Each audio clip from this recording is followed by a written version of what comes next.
Está aquí con nosotros la internacionalista, una de las mejores internacionalistas en este país, la politóloga de la Ibero. Usted la conoce, la ubica muy bien, Anabel Ortega, que me da muchísimo gusto ver, saludar y aprender de ti, Anabel. Gracias por estar aquí. Bienvenida. Al contrario, un placer siempre con ustedes en la audiencia y bueno, pues muy interesada en un día tan relevante como hoy. ¿Qué hacemos? Que Dios nos agarre confesados claramente. Ya convocó la presidenta de la República a su gabinete. Hay ahí varios asuntos, pero quizá el que más preocupa es, vamos, entre tantos, migración. Ya empezaron las primeras deportaciones. Ya empezamos a ver también, Anabel, las primeras lágrimas que llegan a conmover personas que habían esperado por meses. Hoy tenían su cita del CB1. Adiós, se canceló. Y no hay manera, al menos no hay manera legal de poder entrar a los Estados Unidos. ¿Qué viene? ¿Qué tendríamos que hacer? Dice Donald Trump, ¿se va a quedar o quiere apostarle a que se quede el famoso quédate en México, remain en México? ¿Qué ves? Pero son muchos mecanismos y esto qué bien lo pones porque son las grandes preguntas, ¿sí? ¿Hasta dónde tenemos capacidad de maniobra? México, un país que además es el principal socio comercial de Estados Unidos, esta frontera tan porosa y esta relación tan relevante en lo cultural, social, familiar. Tenemos una historia de 2 siglos, ¿verdad? Muy cercana con los Estados Unidos y hoy vemos cómo la presidenta Sheinbaum pues tiene que activar muchos de los mecanismos que tiene el Estado mexicano. Uno de ellos, por supuesto, es la política exterior, ¿no? A través de la Cancillería y todas sus agencias. Estamos hablando del Instituto de Mexicanos en el Exterior, de los consulados, 53 consulados en la Unión Americana, la red más grande consular del mundo, por supuesto, por esta cercanía y volumen de connacionales mexicanos o de doble nacionalidad, ¿no? Que están también residiendo de forma regular en los Estados Unidos. Y también la Cancillería, los instrumentos, los sectores económicos que son fundamentales, ¿no? Estamos hablando de todo este grupo de empresarios, el Consejo Coordinador Empresarial, aquellas empresas que tienen intereses en México, las norteamericanas, por supuesto, y también todas estas organizaciones de la sociedad civil en los Estados Unidos. Esto y en México, ¿no? Estos foros binacionales, estos esfuerzos desde Agenda Migrante, tú sabes también que aquí hay relevantes esfuerzos para tener una estrategia común. Esos mecanismos del Estado son los que hoy nos van a requerir una coordinación casi quirúrgica, ¿no? de quirófano, para poder articular aquellos intereses. Algo que ya es, obviamente, que sí lo vimos desde su campaña, esto está muy anunciado, de hecho no nos toma por sorpresa, pero desde su campaña y para atraer a sus electores, la migración es un tema que fue fundamental, que movió emociones, no todas positivas, lamentablemente, y en esto él tiene que dar resultados inmediatamente. Esto ya lo vemos, como son escenas dramáticas, en lo que vamos a ver. Justo eso, una primera orden ejecutiva firmada, gobernadores que estarán más a favor que en contra, como el de Texas, ¿no? Greg Abbott, no tanto el de Florida, para ver qué vamos a poder, estas migraciones masivas, de regresos masivos, pero además toda esta defensa también que va a tener que implementarse desde los consulados y aquellos abogados especializados. No todos los casos son iguales, pero en lo que averiguan o no, pues hay un terror para la gente que está allá, que los van a sacar y que tienen cierta gestión. Había esperanza por ahí de algunos grupos que conocen muy bien cómo operan las Border Patrol y cómo operan el CB1 y todo esto, que dicen no tienen la capacidad logística y operativa presupuestal.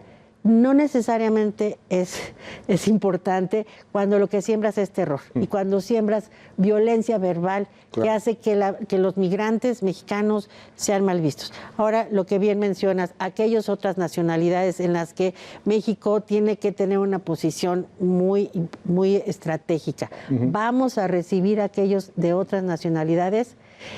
Es complicado, ¿por qué? Porque sabemos que muchos que regresan sí son sujetos de asilo en la tradición de México. Sí, claro. Haití, Venezuela, son nacionalidades que requieren el asilo porque su vida o está en riesgo o sus comunidades han sido devastadas por desastres naturales. Y uno se preguntaría si tendremos la capacidad de, o si simplemente pues van a estar llegando y ya que Dios los agarre confesados y a ver cómo pasa y a ver cómo los empezamos a integrar, porque Vemos fenómenos migratorios en el planeta. El problema de la migración se ha convertido en una bandera para este tipo de dirigentes, para este tipo de líderes. Vemos los triunfos que se empiezan a dar en los partidos políticos en distintas partes de Europa, la ultraderecha francesa, la derecha inglesa, lo que está pasando en Europa del Este, lo que pasa en la misma Alemania, etcétera. Y siempre el tema de migración está ahí presente. Déjame poner el ejemplo de una Turquía que aceptó ser un tercer país seguro de varios países europeos, pero eso sí a cambio de ciertos beneficios, ciertos avances políticos, diplomáticos y además hasta de una lana.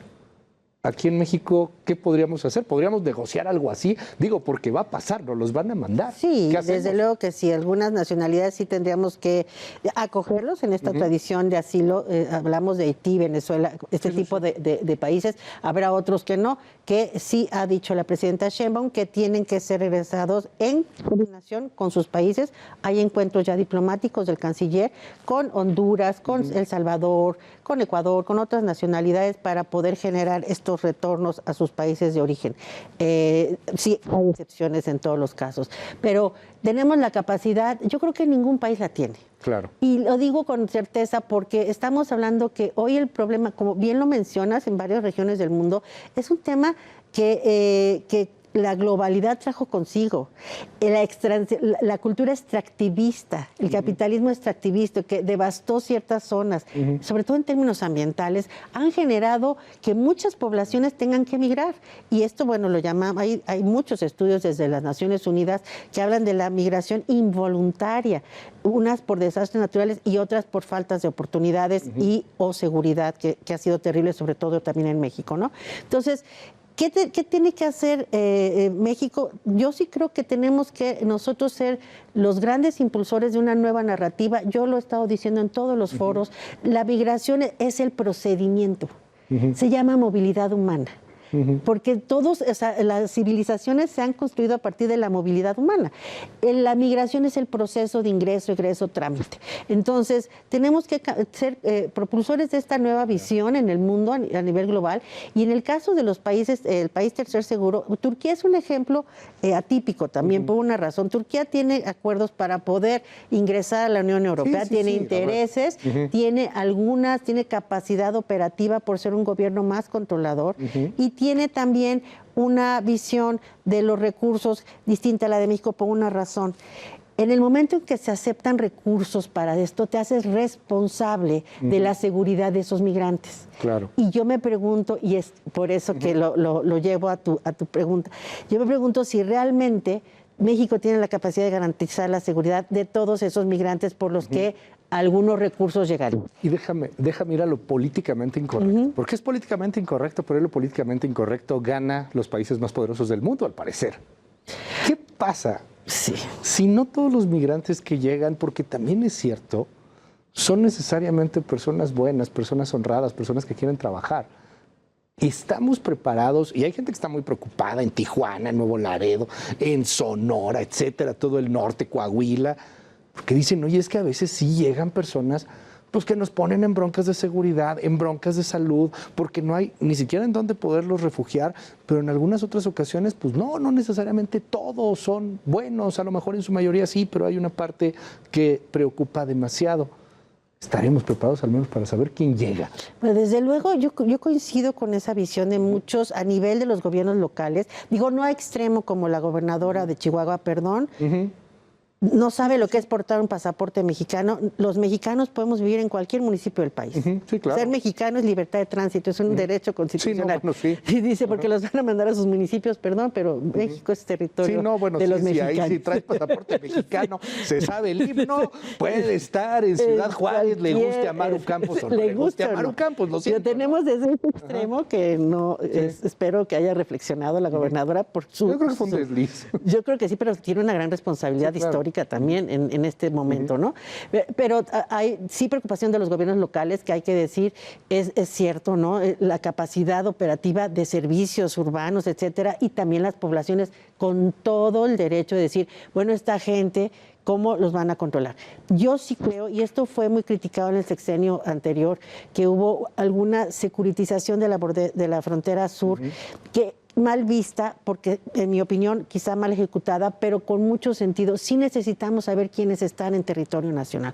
Sí es importante saber que si se comete un delito, se llame Juan X. No podemos tener personas que no sepamos que están en territorio, no solo, como decíamos, por el tema de la seguridad de nuestros propios ciudadanos mexicanos, sino porque no podemos saber si incluso los narcotraficantes, los criminales, sí, los utilizan, y tampoco sabemos dónde están esas personas que vienen a buscar a sus familiares, etcétera. Sí, me parece fundamental. No sé si tenemos la capacidad, como decíamos, porque el mundo está muy así, pero sí me parece que es una prioridad, y creo que así lo está visualizando el gobierno de México. Tenemos esta gran tradición de asilo, pero también quizá lo que nos ponía con las medallitas, con el honor, pues nos remonta casi a 100 años atrás, digo un poquito menos, cuando le dimos asilo a los españoles, cuando Franco, ¿no? Que vamos, nos sentimos orgullosos cuando en estas dictaduras latinoamericanas aceptamos a varios que vinieran aquí a nuestro país. Hoy asilamos o mantenemos arrestados a una cantidad importante de seres humanos en situaciones muy, muy lamentables. Acabamos de ver lo que sucedió en Juárez, una redada contra un campamento migrante, los mismos migrantes se defienden, terminan quemándolo, por no citarlo de hace algunos años cuando se quemó pues lo que era una cárcel, evidentemente. Ellos decían refugio, eso era una cárcel, tan era una cárcel que los tenían encerrados y por eso se prendió fuego y murieron quemadas 40 personas. Eso es lo que pareciera... Aquí hay un hecho relevante y que sí me parece que debemos conocer como sociedad. Las autoridades migratorias, para poder decidir si esa persona tiene derecho al asilo político, al refugio, es una serie de investigaciones. Eso lleva un tiempo. Sí, claro. En México, por ley, se otorgan 3 meses. De verdad es un tiempo récord para que se puedan activar todas las unidades de inteligencia, por ejemplo, de los consulados mexicanos en los países donde ellos dicen que están su vida en riesgo, etcétera.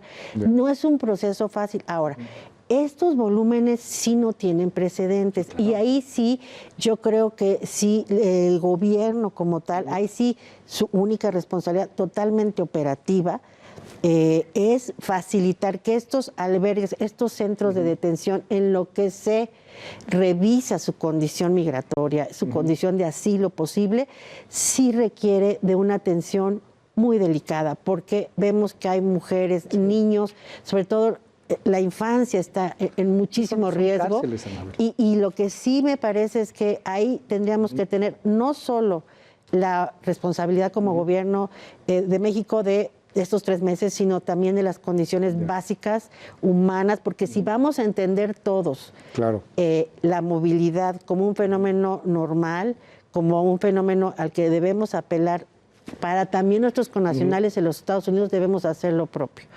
Y yo quiero dar un mensaje, he estado hablando con varios colegas, pero sobre todo aquellos cónsules y gente dedicada a esta protección consular. Por favor, si puede ser portavoz, las condiciones migratorias de aquellos abogados en Estados Unidos o criminales, traficantes de personas, no caigan en expectativas porque les piden $10,000. Bueno, yo te voy a arreglar tu situación.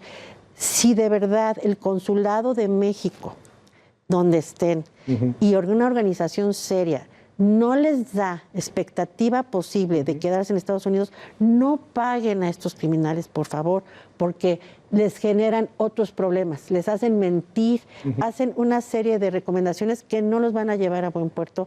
Para aquellos que tengan sus familias allá, que no caigan. Las autoridades pueden indicarles si es necesario los abogados, para que entonces tengan oportunidades de mejorar su condición. Ahí está ese llamado, además sacrificas tu patrimonio. Se terminan por sacrificar el patrimonio en muchas ocasiones. Es un verdadero drama.